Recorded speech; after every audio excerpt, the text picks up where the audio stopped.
A massive shout out goes to Chris Voss for supporting today's video via Patreon. The 1v1 experiment continues and the views aren't looking good, I'll be honest. I'm looking at potentially abandoning them again. Hopefully with the new set we'll get some 1v1 content out for that and they will hit the mark. Turn 1 plate in Birds of Paradise for Yarok. And then a Lightning Greaves after the Triome. Another land for us, so let's just go for this Hangerback Walker. We can put plus counters on it if we want to for 1 and a tap. One of the better ETB effects in Yarok, that is Risen Reef. But they don't get an additional land off that, thankfully. Alright, drawing to Genesis Chamber, which is a great means of multiple tokens for the Yawgmoth. Think I'll go for the Giraffe's Messenger though, because we can combo off with that if we draw into the right cards. And as was expected, the Yarok comes into play, so that triggers the Risen Reef a couple of times because it is an elemental. And they do get an additional land there, clearing 2 cards off the top of the library. Yarok turning sideways towards us, so that will be 3 commander and 3 life gained by them. Another land in Reliquary Tower. I think we best get rid of the Birds of Paradise, get rid of a bit of mana for them, so sacrifice the Giraffe's Messenger. It will come in with Undying, a plus counter on it. And then we'll pass it over to them. I don't think they'll get more use out of the Risen Reef, but we can always kill it off in response if we want to. Alright, and Nature's Law is fine. And then Yarok swinging in at us again. Once again, we'll leave him be. And they just go through to the end step like that. We'll hold on to the Hangerback Walker just in case we want to put more plus counters on that. Draw into Lolth Spider Queen. So can generate some tokens with that. I think we're best going for the Cryptghast here so that we can double up on our swamps. Only have 3 swamps in play, unfortunately. But that does allow us to hold 1 up, tap it for 2 mana, and we'll get down the Genesis Chamber. And in response to that, we see a Leadership Vacuum, so that is going to cantrip and put our commander back in the command zone, unfortunately. So in response, let's get rid of the Risen Reef, as well as draw another card. We'll sacrifice the Hangerback Walker. That will replace itself with a Thopter token. And we just draw into another land there. So, yeah, I want to start getting into some decent stuff other than lands. So let's put a minus counter on the Giraffe's Messenger. Sacrifice the Thopter token to do it. And now that will have Undying trigger again. Leadership Vacuum resolves, so Yawgmoth goes back into the command zone. And Genesis Chamber lands, we'll pass it over to Yarok again. Ooh, playing out Gonti Lord of Luxury now, unfortunately, so they get 2 triggers on that, thanks to the Yarok, of course, that is an ATB. They also get the Mere token from the Genesis Chamber, obviously. Alright, Murderous Rider isn't terrible. I think we need to get another swamp into play to maximise our mana. And then we'll concentrate on getting Yawgmoth back into play, not going to pay into the Extort. And that enters with a Mere token. So what we can do here is infinitely make Meres thanks to the Giraffe's Messenger entering. We'll put a minus counter on the Gonti. Sacrifice the Giraffe's Messenger. That will hit them for 2 when it comes back in. Also comes in with a Mere token thanks to the Chamber. So now we sacrifice one of the Meres, put a minus counter to negate the plus counter of the Giraffe's Messenger.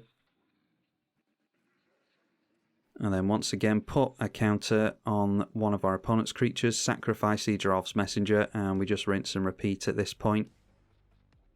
Making sure to put the minus counter back on Giraffe's Messenger to knock the plus counter off it to re-enable the Undying.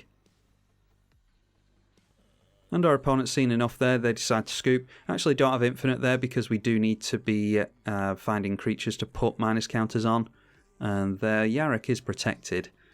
But we can draw a bunch of cards here, and obviously our opponent's very worried about that, so we'll get on with another one. Alright, I created another game in the lobby, and this player decided to replay me, so obviously fancy a rematch. Decided to start with this hand, and we will get the Expedition map into play. That probably searches for Urborg. Seeing the same turn 1 play, Birds of Paradise from Yarok. Alright, getting to Jadar, which will make us a consistent token to sacrifice. Was going to play Defense Grid here, but we'll go for the Jadar.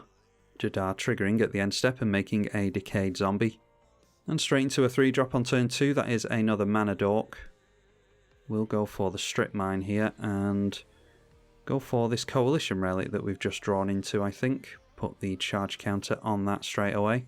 And then might as well offer the trade for our opponent. Doubt they'll take it because the zombie's going to get sacrificed anyway. But then it just replaces itself at the end of the turn with Jadar. And there we see ourselves a turn 4 Yarok thanks to the mana dorks. And I think we should follow suit with our commander. We got some mana from the coalition relic there. And we'll make use of this zombie token as well. So let's point that at the Birds of Paradise and we'll sacrifice the zombie. Gets us back into Geralf's Messenger, so that might be the combo we go for again.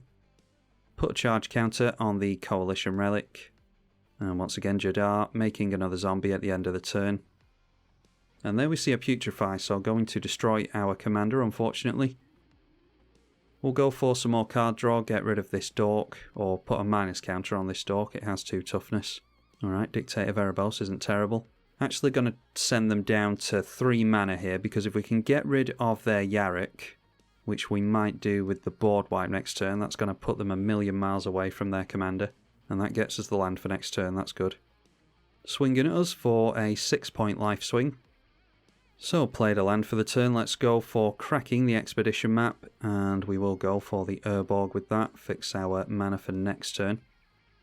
And then I think I'm going to strip mine their Hinterland Harbour, put them even further away from their commander.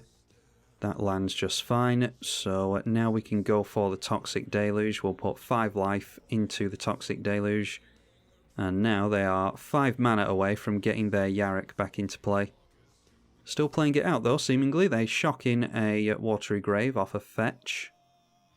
And there's a Rex Sage. So blowing up our Coalition Relic, putting us down to 3 mana as well.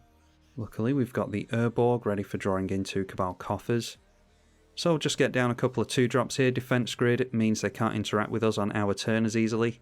And Spawning Pit, a sack outlet for us. Now playing themselves a Spell Seeker, searching for a 2 CMC spell. Might go for a ramp spell with that. Nope, going for Neoform. Yeah, that's a pretty scary one. Could go in for a 4-drop as the board stands now. Okay, Cabal Stronghold, not the worst. I think we're best going for a basic to make that more relevant. So I'm going to try and start limping my way up to a combo again here. Let's drop the Geralf's Messenger. And seeing the same cards, once again, it's Gonti, Lord of Luxury from Yarok. They hit us for some damage in the red zone, knocking us down to 22. Okay, Cavern of Souls, it's probably a good idea to drop that, because they might have free counter magic available to them in blue. Unfortunately, Defense Grid does keep us from interacting on our opponent's turn, so we would like to take them by surprise with Dictator of Erebos, but we'll just have to main phase it. Can give them a hard time with the Defense Grid and Geralf's Messenger here, so let's give them 1 less creature. We will put a counter on the Spawning Pit, have them sacrifice a creature, and Geralf does come back in with the plus counter on it. And then we'll do that again. It does permanently lose us the Geralf's Messenger, unfortunately, but we do have some reanimation as well as plenty of other combo pieces. We will now make a spawn token from the Spawning Pit, and then the Spawning Pit can sacrifice its own spawn token, so we can get rid of a 3rd creature. Managing to clear the board there, just really wanting to keep them off a Neoform. They could have gone for a 5-drop there, and I have no idea what they would have gone for, but it wouldn't have been good for us, I'm sure. Oh wow, a Temple of the False God with an Urborg in play, and that takes them straight into a Soul Ring. Wow, so yeah, down from 2 mana all the way back up again within a few turns. Playing a Conjurer's Closet down to 4 cards in hand, and we just get into another land. So let's try and get Yawgmoth back into play again here. Seeing as how our opponent's taking a bit of a turn off, it gives us time to get our commander back down. Actually wondering if I should have got my 2-3 drops down now, actually. Yeah, and then we can drop Yawgmoth and start doing stuff with that.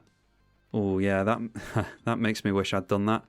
Casualties of War, blowing up our Urborg, Commander, Sack Outlet and Erebos.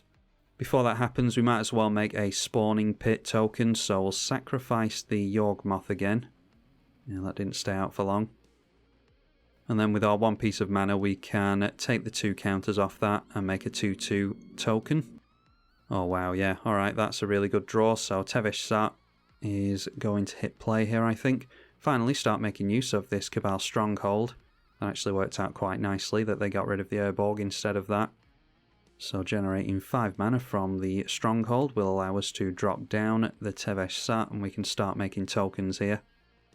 Then we'll play out an Aristocrat piece that is more difficult to get rid of in Bastion of Remembrance. And our spawn token does not have summoning sickness, it came in last turn, so we'll hit them for 2. Yawgmoth back into play, and they can afford to replay it again after we destroy it again. Alright, that's another great draw, Nest of Scarabs, so yeah, keep getting into the combo pieces, thankfully. Want to see what else we can draw into here though, so I'm going to plus Tevesh Sat and sacrifice a Thrall token. Alright, a land and a Demonic Tutor's pretty good. So we'll get down the Yawgmoth again. And then we've only got 2 mana available to us here, so we might as well go for the Demonic Tutor. And let's grab ourselves a Skull Clamp here because we do have plenty of tokens that we can get rid of. Need to start looking at refilling our hand and getting away from our opponent. A Wood Elves for the Yarok. And Wood Elves does get the double trigger from the Yarok, of course, but while that is on the stack, it does give us time to keep them off a Neo form. So I'll sacrifice a Thrall token, point that at the Wood Elves. We'll draw a card and get rid of the body. They still get 2 untapped Simic Forests into play though. Alright, that is a Sower of Temptation, so maybe trying to force us to sacrifice our board here. I will do it. So I wanted to take the spawn token and the Yarok away from us. So before they get to do that, I will sacrifice the spawn they're about to steal anyway. Dump a minus counter on there. And then sacrifice the human, do the same thing. And now the Sower of Temptation isn't going to take anything away from us. Alright, Phantasmal Image coming into play. That is going to come into play as a copy of a 4-drop, I imagine, in our commander.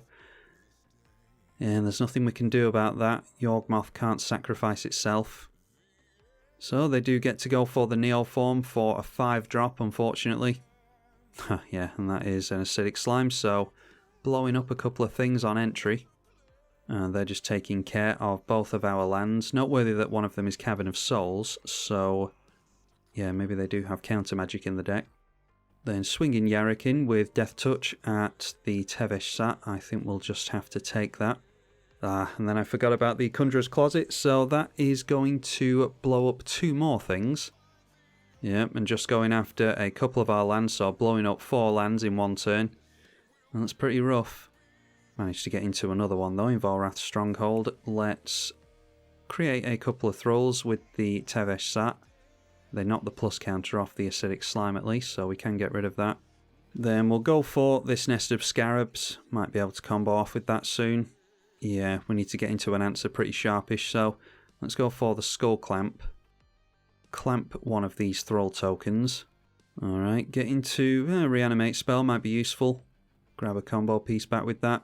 Let's get rid of this Acidic Slime before they flicker it too much, so we sacrifice the remaining Thrall token, drain our opponent to the enchantment, and then the other enchantment, Nest of Scarabs, triggers because we put a minus counter on something, so the Thrall replaces itself with an insect, and now it's rinse and repeat on the Yarok. Alright, and our opponent's seen enough there, they don't want to play it out. Only 1 card in hand, maybe it's nothing of much consequence. We weren't infinite there because, again, we do need to have creatures to actually put the minus counters on, but we were outdrawing them, so they obviously didn't feel as though they had anything for us there. That's a good couple of games from my opponent. It was a good back and forth, I think. Could have gone either way on any given day. Hopefully you all enjoyed this revisit to Yawgmoth. Be sure to leave it a thumbs up and consider donating on Patreon if you did. Massive thank you to all of you who support on Patreon already. It is really, really helpful. I'm tribalkai. Thank you for watching.